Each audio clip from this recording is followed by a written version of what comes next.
Hello आप सब लोगों को। आज हम लोग, जैसे आपने थंबनेल पे देखा होगा, एक थोड़ा सा अटपटा टाइप का टॉपिक था, सब्जेक्ट वर्ब डिसएग्रीमेंट। क्योंकि हम लोगों ने सिंटेक्स के चैप्टर में सुना है सब्जेक्ट वर्ब एग्रीमेंट, मतलब वर्ब को अकॉर्डिंग टू सब्जेक्ट आना चाहिए, और मैंने लिखा है सब्जेक्ट वर्ब डिसएग्रीमेंट। आप जरा ध्यान देना, इन दोनों सेंटेंसेस को जरा देखो। 3 सेंटेंस हैं। I demand that everyone have an opportunity to speak. Everyone के साथ have, जबकि आप जानते हो has होगा। I suggested him that he go. Sentence past में है, सब्जेक्ट इसका थर्ड पर्सन सिंगुलर नंबर है he, तो यहां पे वेंट होना चाहिए था। It is important that you not miss, do not miss होना चाहिए था। नॉट अकेले कभी नहीं लगता। अब अगर इन तीनों में आप हैव को हैज, गो को वेंट और यहां पे डू नॉट कर दो, तो तीनों में ग्रामेटिकली एरर हो जाएगा, तीनों गलत हो जाएंगे। अभी जैसे रखे हुए हैं ये सही है। अब जरा सोचो कि एक तरफ हम लोग सब्जेक्ट वर्ब एग्रीमेंट पढ़ते हैं कि वर्ब को अकॉर्डिंग टू सब्जेक्ट देख के हम सिंगुलर प्लूरल चाहे टेंस के अनुसार हम उसको चेंज करें टाइम के अनुसार, और एक तरफ ये स्ट्रक्चर है। तो जब आप सिंटेक्स के चैप्टर को पढ़ रहे हो तो बिना इसको जाने जो उसके एक्सेप्शनल केसेस हैं, मैं जो बोल रहा हूं ध्यान देना, एक्सेप्शनल केसेस हैं, आप सिंटेक्स को कंप्लीट नहीं बोल सकते। एक जनरल आपका क्वेश्चन है, जनरल अगर आएगा कि ही के साथ ही लगता है कि आर लगता है तो आप बना लोगे, लेकिन कहीं अगर ही आर लिखा हुआ है, जैसे एवरीबॉडी हैव लिखा हुआ है, तो फिर आपका वो वहां पे काट के आप इज कर दोगे, क्योंकि आपको सिंटेक्स का, क्योंकि हर रूल का एक्सेप्शन तो होता है, हर रूल का एक्सेप्शन तो होता ही है ऑलमोस्ट। तो फिर आपको अपने सिंटेक्स के चैप्टर को, सब्जेक्ट वर्ब एग्रीमेंट के चैप्टर को, अगर जिसको आप कॉन्कॉर्ड भी बोलते हो, अगर उसको पूरा करना है तो आपको डिस्कॉर्ड या डिसएग्रीमेंट भी पढ़ना होगा, तब आपका सिंटेक्स कंप्लीट माना जाएगा। और ये सेक्शन होता है जिसको हम लोग एक्चुअली यहां पे हम लोग पढ़ते हैं। मूड, आप जैसे नाम बता रहा है, ये टाइप ऑफ सेंटेंसेज हैं। किस तरह के सेंटेंस होते हैं, वो वाक्य जो आप अपने लाइफ में इस्तेमाल करते हो। और मूड एक्चुअली 3 तरह का होता है। एक होता है इंडिकेटिव, दूसरा इंपरेटिव, और तीसरा सब्जंक्टिव।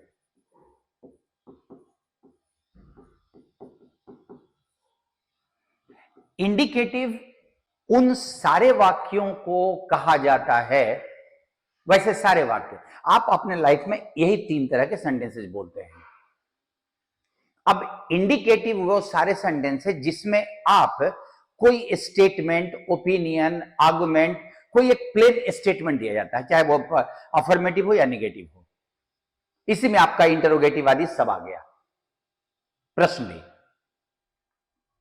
ये एक आप नॉर्मल अगर सब बोलो तो ये एसवीओ से गाइड होने वाला पार्ट है। अब आप उसको जितने भी तरीके से, इंटरोगेटिव बोल लो, असर्टिव बोल लो, ठीक है, ये आपका इंडिकेटिव है, जहां पे आप एक नॉर्मल स्टेटमेंट्स देते हो। लेकिन जब आप ये भी जानते होंगे, जब आप इंपरेटिव बोलते हो तो आप नॉर्मल स्टेटमेंट नहीं देते हो, किसी को एडवाइस देते हो। ये स्टेटमेंट्स हो गए।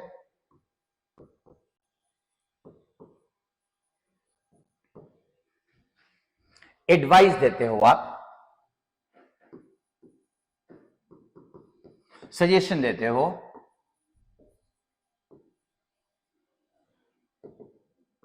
प्रपोजल देते हो, इत्यादि इत्यादि मना करते हो, क्योंकि इंपेरेटिव का भी निगेटिव तो बनता ही है, और आप ऐसे सेंटेंसेस को इसमें शुरू करते हैं।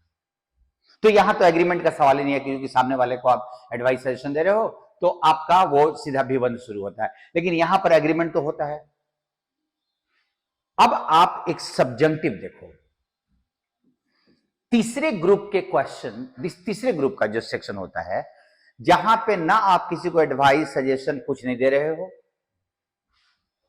ना ही आप कोई एक स्टेटमेंट दे रहे हो, आप एक काल्पनिक सिचुएशन की बात कर रहे हो।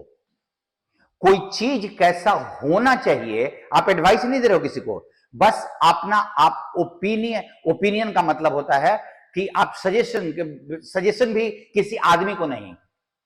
आप जरा ध्यान देना कि इस सेंटेंस में देखो, इट इज इंपॉर्टेंट दैट, मैं तुमको एडवाइस नहीं दे रहा हूं, ये इस वर्ड से गाइड होने वाला प्रॉब्लम है। अब आप सब्जेक्टिव में हाइपोथेटिकल या प्रैक्टिकल भी अगर होगा तो वो कोई वर्ड से गाइड होने वाला सिचुएशन है, and this section is called subject verb disagreement. इसी सेक्शन को सब्जेक्ट वर्ब डिसएग्रीमेंट कहा जाता है।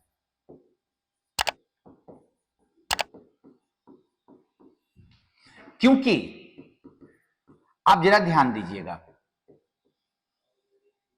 अगर आप सब्जेक्ट के साथ वर्ब लगाते हो, सब्जेक्ट के साथ वर्ब लगेगा, यहां भी स्ट्रक्चर ये होता है, लेकिन अगर आप इसको एग्री कराए तो ये चला जाएगा इंडिकेटिव में, और आपको बताना है, आपको ये बोलना है कि आप ये कोई अपना आर्गुमेंट या फैक्ट नहीं बोल के कुछ और कर रहे हो, कुछ और कर रहे हो।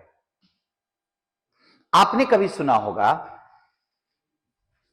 जब आप बोलते हो if I were the PM, ये वर्क क्यों लगाते हो? बहुत सारे लोग तो ये बोलते हैं कि इफ के साथ आई के वेयर लगेगा। आप जरा सोचो कि ये एक आप कल्पना कर रहे हो। अब वाज अगर बोलोगे तो ये नॉर्मल एग्रीमेंट हो जाएगा और ये तुम्हारा एक स्टेटमेंट हो जाता, ये काल्पनिक सिचुएशन नहीं रहेगा। सो हम इंडिकेटिव सेंटेंसेस नहीं बोल रहे हैं, हम कुछ स्पेशल चीजें बोल रहे हैं, और उसके लिए ये डिसएग्रीमेंट जरूरी है। ये आपका सब्जेक्टिव का पार्ट था, जो हाइपोथेटिकल के साथ अभी हम लोग उसको पढ़ना है, वो लगेगा। ठीक है, अब आप जरा सोचिए कि आपका ये जो पार्ट है, हम लोगों को ये वाले को अच्छे से पढ़ना होगा अगर हम सिंटेक्स के चैप्टर को पूरा करना चाहते हैं तो। अब ये कुछ खास सिचुएशन, क्योंकि देखो आपको सोच के नहीं चलना है कि हम काल्पनिक दे रहे हैं कि क्या कर रहे हैं, ये वर्ड बेस्ड क्वेश्चंस हैं, मतलब रूल्स हैं। जैसे मैं आपको एक स्टेटमेंट देता हूं। हां, एक और चीज कि जब आप ब्रिटिश इंग्लिश हमारे यहां इंडिया में क्या एडॉप्ट करते हैं ये बहुत क्लियर नहीं है। कभी ब्रिटिश यूज करते हैं, कभी अमेरिकन यूज करते हैं। ब्रिटिश इंग्लिश में सब्जेक्टिव को ओल्ड इंग्लिश माना जाता है, लेकिन हमारे यहां मैंने एसएससी में, बैंकिंग में इनसे रिलेटेड क्वेश्चंस मैंने देखे हैं, इसीलिए आपको जानना जरूरी है। उनको ओल्ड इंग्लिश माना जाता है, वो नहीं बोलते। वहां पे ये कहा जाता है कि आप वर्ब का जो फॉर्म लगा रहे हो, फर्स्ट फॉर्म, उसके साथ आप शुड लगाओ। ये पढ़ने में आप जरा ध्यान देना कि अगर आप इन तीनों जगहों पे हर वर्ब के पहले अगर शुड लगा दो तो आपको पढ़ने में बहुत अच्छा लगेगा। It is important that you should not miss your class. I suggested him that he should go somewhere to find help, and I demand that everybody should have an opportunity. तो वो बोलते हैं कि आपके पास जो स्टेटमेंट्स होने चाहिए उसमें आप शुड लगाओ, लेकिन ये ब्रिटिश इंग्लिश में है। अब इसको हटा के सब्जंक्टिव आपको क्यों पढ़ना है? क्योंकि हमारे यहां इंडिया में शुड के को हटा के सीधा भी1 का इस्तेमाल किया जाता है। अब दो तरह के सब्जंक्टिव होते हैं।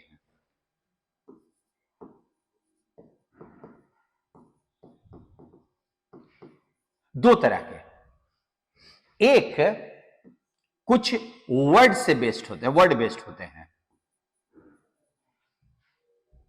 और सब्जंक्टिव का रूल ये है कि जो ये वर्ड बेस्ड हैं, जैसे मैं तुमको एग्जांपल देता हूं, ये important, vital, essential, desirable, advisable, मतलब जरूरी। इनको जब आप सेंटेंस में इस्तेमाल करोगे तो उसके बाद एक पूरा सेंटेंस आना चाहिए। जैसे देखिए, मैं एक इंपॉर्टेंट वर्ड को मैं टेकअप कर रहा हूं, it is important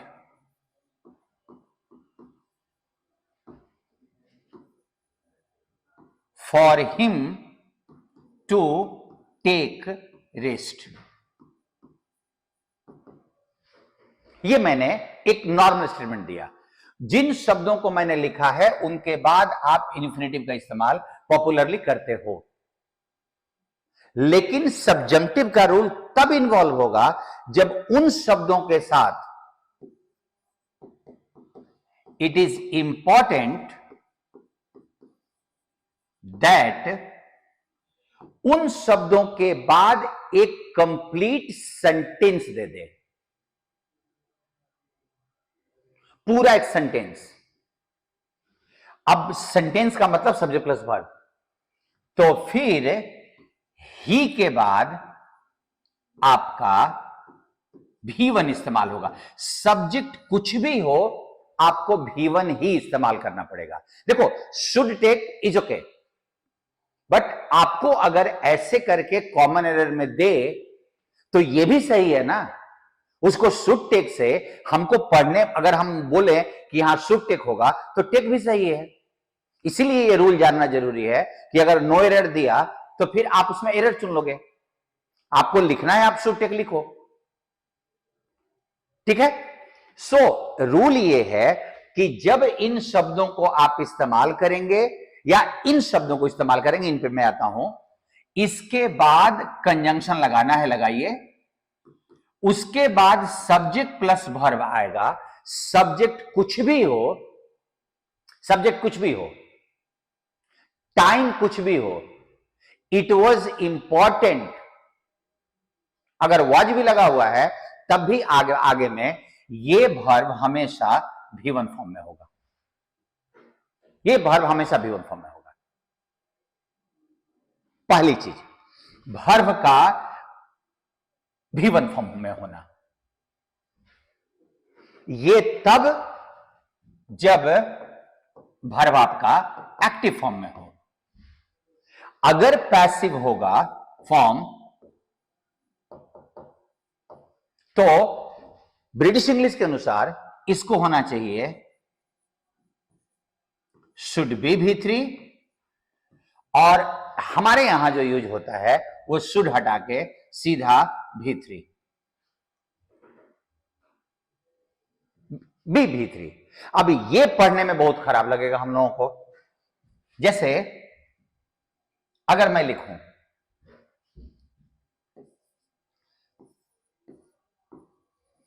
I demanded, या अभी इंपॉर्टेंट है या इसेंशियल चल रहा है तो उसी को करते हैं। It is important that he be invited in the party.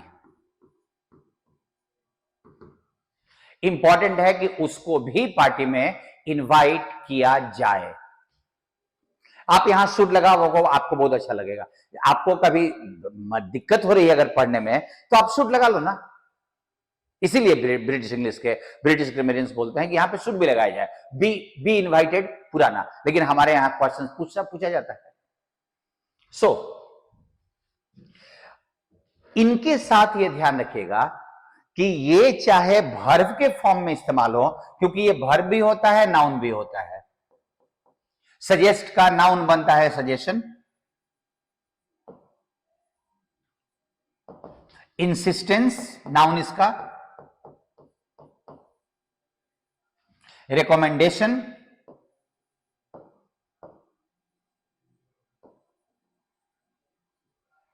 And आपको यह पता है कि ये एडवाइस का नाउन जो बनता है वो ADVICE होता है।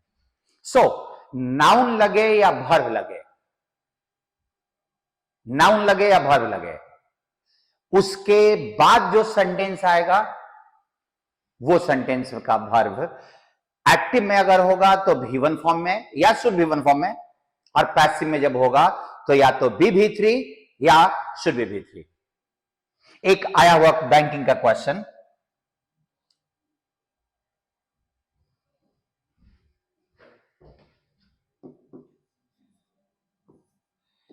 द डिमांड, अब ध्यान दीजिएगा डिमांड को मैंने जो नाउन इस्तेमाल किया है, दैट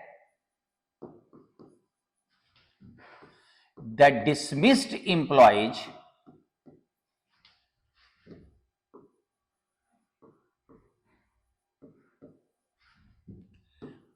बी रीइंस्टेटेड, यहां पे लिखता हूं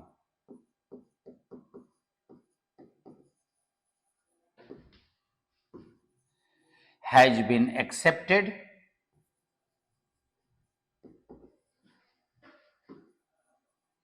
by the management।